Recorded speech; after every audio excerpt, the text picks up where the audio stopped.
మా తాతగారు మాలి పటేల్, పోలీస్ పటేల్ కూడా వతందారులు. మా తాత ముత్తాతలంతా కూడా ఆ గ్రామాన్ని గూడూరు వాళ్ళ ఇంటి పేరే స్థాపించి అక్కడ వతందారులు అయ్యారు. ఓకే. సో ఈ కాసిం రజ్వీ కూడా నిజాం మనిషే కదా. ఇప్పుడు ఈ వతందారులు కూడా నిజాం మనుషులే. ఎందుకంటే మా దగ్గర ఏ సంస్థానం లేదు, లేకుంటే ఎవరో జాగీర్ లేదు, డైరెక్ట్ నిజాంకి సంబంధించిన వాళ్ళే. ఈ వతందారులు అంటే రెవెన్యూ, లా అండ్ ఆర్డర్ చూసుకునే వాళ్ళు మాలి పటేల్, పోలీస్ పటేల్. సో నేను మాలి పటేల్ కొడుకుని, పోలీస్ పటేల్ మన కొడుకుని, మాలి పటేల్ పోలీస్ పటేల్ మనవన్ని, ముని మనవన్ని కూడా.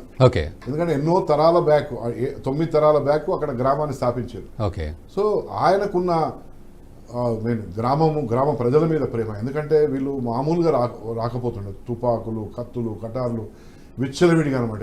దోసుకోవడం వీక్ ఉన్నోని చంపేయడము, లేకుంటే కన్వర్షన్ చేయడము, రేపులు చేయడము, మారణ హోమం, ఇళ్లను గాలబెట్టడం.